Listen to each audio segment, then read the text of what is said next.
What is up, everybody? It is Og here, back with another video, and it is now the Alliance turn to go from 22 to 30. So last time we wrapped up with the Alliance back in Westfall over here, grinding all the gnolls. Now, once you hit level 22, just like the Horde, you now have access to Blizzard. Well, you have Blizzard at 20, but you have access to the talents that make Blizzard what it could be. And so at this level, we want to think about whether we want to farm with Blizzard or with Flamestrike. Now, I want to preface this by saying, with the World Record Challenge, I decided to go with Flamestrike, thinking that would be the best option. I was wrong. Blizzard is definitely the best option at level 22. Why? Because you can pull a lot more mobs. Now, you're seeing me right now pull 6 mobs, which is great, but I'm also relying on Nova. And with those 6 mobs, they're also level, like 18, 19, 17. They're a lot lower than I currently am. And that's kind of the thing that holds you back with Flamestrike. Ultimately, at the end of the day, Flamestrike is amazing, but you're going to run out of mana pretty quickly if you don't have good gear. And you're not going to do as much damage consistently as you would with Blizzard. So you're going to run into some more hairy situations. It's definitely a great strat for leveling up, but I recommend that once you hit 22, you use Blizzard. That will allow you to take out more mobs and make some of these farms that we're about to show you a lot better. So similar to the previous videos, we're going to be jumping into the locations where you can go, how to pull the different packs, and the most optimal strategy that I would recommend, and then show you some footage of me actually doing it. Again, I'll be using Flamestrike a lot of the time, where I would recommend that you use Blizzard. All right, so spot number 1, the Gnoll camps. Specifically, there are 3 camps, one right here, and one right here, down in southeastern Wetlands. These are the mobs you want to pull. Why? Tons and tons of mobs at these various camps, and they are hyper spawns, which means that you can continue to pull them over and over and over and just get in a routine that you get comfortable with. So to get started, before we get started with any of this, I showed this in the Horde video as well. I want to show this in the Alliance video. Here is how you properly Blizzard farm. So I'm going to stand away. I'm going to pull mobs with Fireball. We can let them kind of chain pull on themselves. We're going to get a bunch of them grouped up. Let them group up on me. Now, obviously, you don't want to wait that long. It's level 22 because you'll take too much damage, but as a 60, I'm fine. Nova, run away to max range, and then with 2 seconds left, get the Blizzard going. Now, you want to wait until, about 2 seconds left, because if you wait too long, you're going to run into a situation where the mobs, because of batching, run at you, and you don't want that. After your second Blizzard, you're going to run over to them, to the side of them, not right on top of them, but to the side of them so that they can't hit you. Nova, and then go for one more Blizzard. And here's the nice thing about Blizzard. By doing this, most mobs your level are going to die from that 3 Blizzards. If you need another Blizzard, you likely have enough mana, or you have a mana pot, and you should be fine to get down the rest of the mobs with another Blizzard. Flamestrike, Cone of Cold, you run into a little bit of issues because you're basing all of your damage on Arcane Explosion. Alongside the Flamestrike at this level, we don't have Cone of Cold, and so it's pretty much just a race before, if you can kill them before they kill you, right? And so at the end of the day, it's going to be a lot better using Blizzard, and I made that mistake during my leveling challenge. I kind of stuck with it, but I would recommend using Blizzard. Now, once you do one pull of those groups, you can group up the rest of the mobs and then run over to the other camps. The really nice thing about this is there are so many mobs, and you can actually level incredibly fast here. So this would be my recommended way. This is the second camp right here. The one thing to watch out for this camp is this Mistweaver. So there is a Mistweaver right there, and just make sure you sheep it. You can handle any kind of caster mob, similar to what we were talking about before with the Gnoll camps. Just sheep it and then kill the rest. And then here's the final grouping over here. All in all, you're going to be able to kill like 25 to 30 mobs pretty quickly, do your loop, and then you'll be able to get a ton of experience very quickly in this location. So this would probably be my recommended location all the way up until 24. At 24, though, we should jump over to the next place. So here I am in the world record competition, level 22, trying to take out these mobs. Now, again, as I said before, we were doing the Flamestrike Arcane Explosion strategy.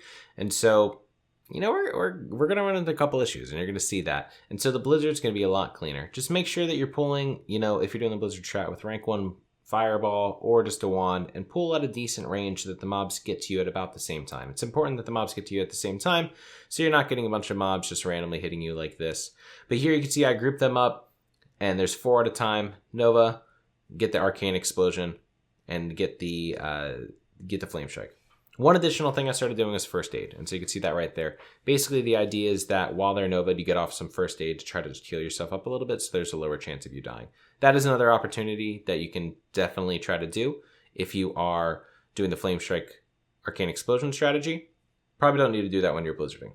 But you can see we get those mobs down and immediately 3 to 4 more mobs spawn every single time because this is a hyper spawn, which means that I was able to just continue to pull, and I was getting about an hour a level, which was decent, but it was nowhere near as good as if I had blizzard. I probably could have done 40 minutes a level, to be honest. Once we have leveled with the gnolls to level 22, we are ready for the next location. That is Raven Hill Cemetery. And so in Duskwood, if you go to the left side, you have Raven Hill Cemetery. Now, we're going to be in Duskwood all the way to level 30, but we want to start over in Raven Hill.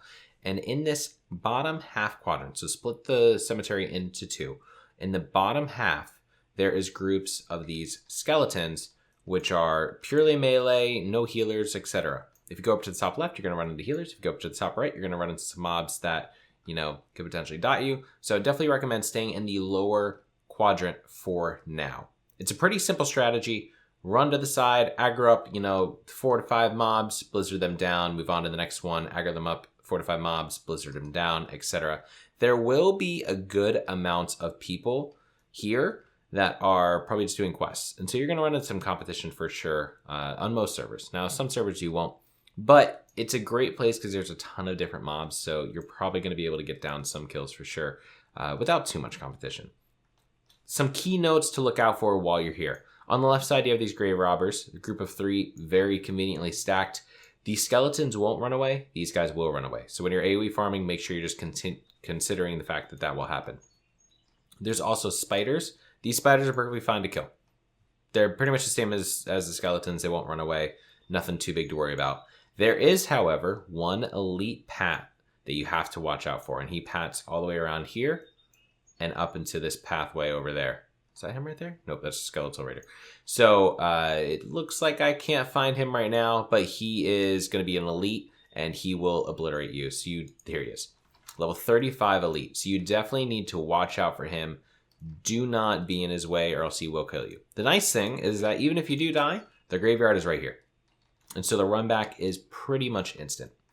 Once you hit level 26, over on the side here, you can start pulling these mobs as well. I don't recommend these mobs before 26 because some of these mobs are level 27 and 28 for the first part. But the second part is that some of these mobs, when they die, actually spawn additional mobs below them. Which means that if we're going to spawn an additional mob and we don't have enough mana, we're going to run into some issues with these mobs. These mobs actually hit just as hard as they do. So you can see here I'm getting hit by 9 and 10.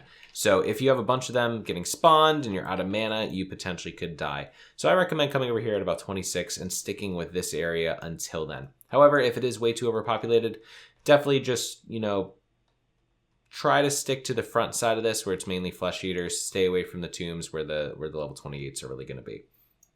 Last thing to note is there are, some line of sight locations or places you can run into with these tombstones. So you'll get used to the pathing, but just make sure you're not running into them too much. All right, let's show this run. So again, we're going to be doing this with Flame Strike and Arcane Explosion at level 26. Obviously, we're going to start intermingling Cone of Cold. So that's really what I was waiting for. But you can see here, we got 4 mobs on the outskirts. So we're going to pull them all from a ranged distance. Once they get close to you, they will hit you hard. They actually do dot you up with this dot that lets you take extra damage. So make sure that you're being a little bit careful with how you're pulling them and try to get them into a good stack. But again, just like before, we're going to Arcane Explosion them down. And I didn't die too many times here, but I definitely did die a few times. It's going to be a lot easier with Blizzard.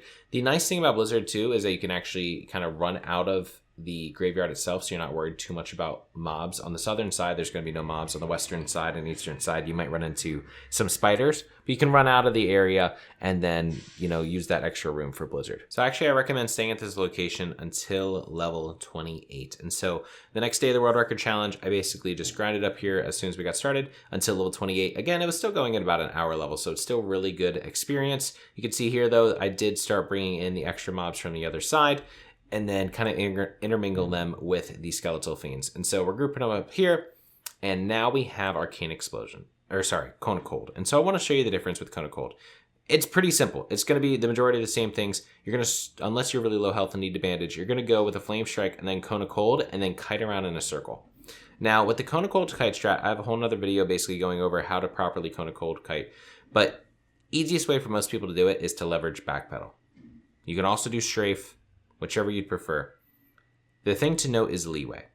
When you are moving at full speed, when another mob's moving at full speed, leeway is fully activated, which means a mob's going to be able to hit you from a lot further away. So you're going to want to be careful to not let them get too close to you. The easiest way to handle all this is actually to backpedal after your Cone of Cold, because what happens is that you're moving at 50% backwards, and so leeway is only activated for 50% of its maximum effectiveness, which means mobs can't hit you from as far. So I recommend Flame Strike, Cone of Cold, backpedal, get a good distance away from them so you can Arcane Explosion, and then start going around in a circular pattern, Arcane Explosion them down until Cone of Cold is back up. So now we're level 28, and this is when Alliance farming gets so good, guys. Now, it gets a little bit scary for sure, but holy crap, the XP is amazing once you start getting over into these Worgen camps. And so over here in these Worgen camps, we have a variety of Worgens leading from this location all the way over to here. One cool thing you can also do is you can also take out the couple quests from Darkshire. Then every time you have to go back to repair, you want a vendor or something like that, just run back to Darkshire, turn in that quest.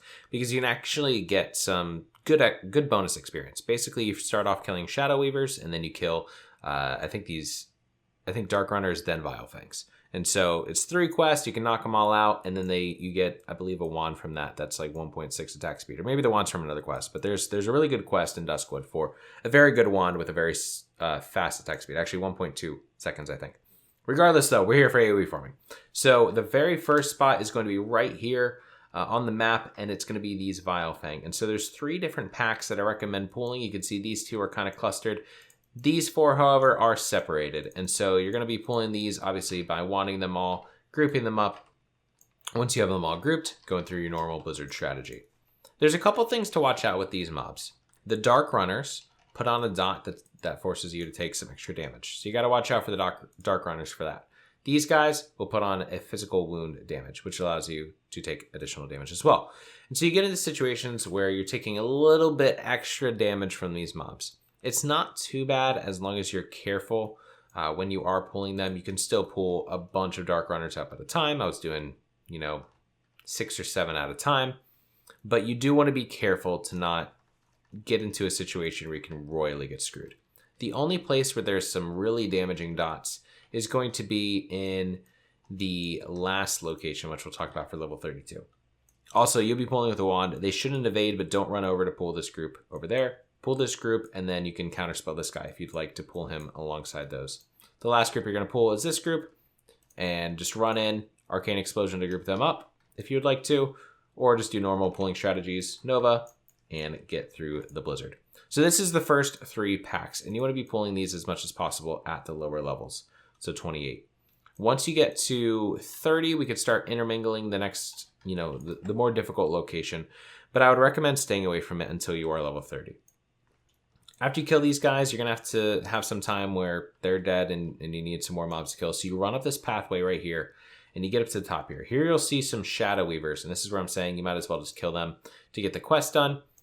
But you're going to be focusing on this pack right here. So we have this pack in the middle with these 4 Dark Runners. We'll AoE farm them. And then you come down to this lower location where you have this pack of, 6 or so with some Dark Runners on the outside. What you could do if you wanted to is aggro up these 4, blink past them, and aggro up these 2, and then Arcane Explosion in that group of 6, and then pull this group after that. That's a great option. But if you just want to get started just with these 4, that is great as well. You'll do these mobs until you hit level 30. So you'll do the first mobs that we did, and then you'll do these mobs as well, and then loop back to the first mobs.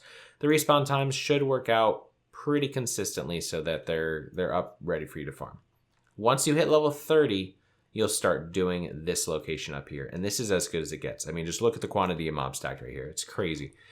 The one thing you have to worry about on these mobs, though, is that they actually do put a dot on you that is pretty dirty. So the dot that they put on you will cause you to take ticking damage. And if you have low health, just assuming that you are a lower level and don't have a ton of gear, you will likely die from it if you get too many stacks. So be pretty liberal with how many blocks you use. Feel free to use them as much as you need to. For whatever reason, they're not dotting me up right now, but it's basically a dot that just causes ticking. I'm resisting it, that's why.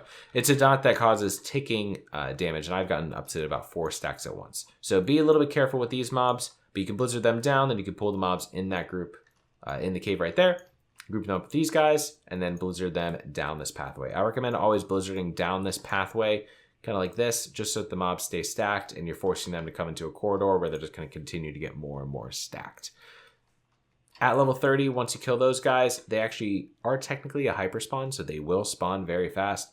Run over to the side here, kill this group of dark runners, and then maybe the group of 4 in the middle if you have extra time, and then go right back over to that corner spot. No longer go down to that very first pack that we pulled. All right, let's watch this in real time. So as I said before, I recommend doing this quest and killing the Worgens so you can eventually finish this quest, because you get something called Consecrated Wand from Worgen in the woods. So here you can see Consecrated Wand, and you can see that it has a 1.2 attack speed. This allows us to group up the mobs a lot faster because we're pulling them a lot quicker, which allows us to be a lot more safe when we're doing our AOE pulls. So highly recommend doing the Worgen in the woods quest chain, getting that. It's going to help a lot with the pulls. Here's the first bottom location though. This is again where I recommend staying, as the first half of the pool for level 28 to 30. You can see here mobs over in the corner. It's nice because this location, a lot of these mobs are already stacked for you, so you're not worrying too much. But I use rank 1 fireball to pull them just because they're far away. Group them up with a counter spell, get all the mobs stacked up. I do 1 arcane explosion for extra damage. You don't really need to do that. But then as soon as they get stacked up, get that Nova, get the Blizzard, always at max range, and then we're going to step away after the first Blizzard. So again, just to reiterate, because now I can actually show you with the Blizzards going on, you're going to do max rank Blizzard, then you're going to step away, then another Blizzard, wait for that Blizzard to be done, or substantially done. You don't want to let the mobs hit you. Then you're going to run to the side of the mobs, not directly into the mobs, get another Nova, again run away, Blizzard, and then if you need to go for a 4th Blizzard, you can go for the 4th Blizzard there. I recommend downshift macros. It's another thing I talk about a lot. Feel free to hop into the stream if you're confused as to what that means, just in case you need to do another rank 1 Blizzard to get the mobs killed. But it's pretty easy to get these mobs down. The thing that you have to watch out for is mobs around you, so you don't pull extra mobs during the pool itself. Here we have spot number 2. You can see there's some mobs over in this camp. I sheep this Dark Runner just so I can try to get closer to them, get these 3 pulled, and then I'll break out this Dark Runner at the end there so that I can AoE all 4 of them down. But again, just try to get as many mobs as you can in these locations while playing it safe. You don't want to take too many hits because these Dark Runners will hit pretty hard. They do have a extra shadow damage special attack kind of thing that just does additional damage. So you don't want to risk too much damage just from taking them from too long. So try to stack them up as much as possible before they get to you to hit you. You can see there I just got hit for 74 just from that one mob. So it's about 10% of my health. So definitely be careful with that. But as long as you're playing it pretty safe, it's a pretty easy pool to get down until you get up to the cave. And here in the cave is where things get interesting. Now here I do use Mana Shield. I use Mana Shield here because there's so many mobs. At level 30, you can use Ice Block. That'll definitely help as well. But you can see here we group up all these mobs. Sometimes I try to grab these extra mobs as well. Get them grouped up, get the Nova as they're running down. If you have any resist, probably just reset, to be honest. You have a 1% chance of resist at this level, but just reset if you need to. Get that Blizzard going. They're going to funnel down into this location, get another Blizzard, step away with a Nova, and get another Blizzard, and hopefully get them down. The one thing you will have to watch out for is sometimes they just run through the Blizzard here, just because the pathing of the location kind of gets them separated at times, and then with batching, sometimes they get out of Blizzard. The nice thing is that if you run behind the tree right behind you, they'll always reset. And so it's pretty easy to get out of here if you're in trouble, and if you need to reset a mob, like if I can't kill this mob, for example, but I want to kill this mob and just reset the other one, I could just run back behind this tree and this will reset for sure. But since it's just one mob, I'm able to take it out. There is that nasty dot though to watch out for. So if you get that dot and you need to reset or else you're going to die, or you need to block off the dot, definitely just do that. Recommend this place though to level 32. It is fantastic. And then at 32, we can get on to the next location, which is going to be in Arathi Highlands. Let's jump into the talents and the sequence of talents you should get while leveling up from 22 to 32. But these are going to be the best spots for you on the Alliance. And honestly, they're going to be great for the Horde as well if you want to come over to the Horde. Probably on a PvE server. So real quickly, because I know this video is already pretty long, let's talk about the talent sequence. So at level 22, we're going to have Improved Blizzard. And that's what we've been waiting for. So 3 out of 3 Improved Blizzard. 23, we're going to get Cold Snap just for those, clutch extra Novas that we need to get. Then we're going to go over to Piercing Ice for 1. Just for 1, not for 3. Come down to Arctic Reach, increasing the range of our Blizzard spells. Very, very important to try to keep the mobs as slowed for as long as possible in Blizzard. Come over to Frost Channeling next until we get to Ice Block at level 30. Then we go back over into Piercing Ice for 2. And so here will be the talents, and I'll link down below for level 32, but that'll be the progression of the talents that I would recommend doing. All right, everyone, that wraps up today's video. I hope you all enjoyed it, and if you did, please subscribe and leave a like and a comment below to let me know so. And if you guys have any other ideas for any other videos, please let me know in the comments below. Also, check out the description for the Twitch where I do all this live, and also for my Twitter and Discord where you guys can be notified of any future updates and when I'm going to go live on stream. So I'll see you guys in the next video.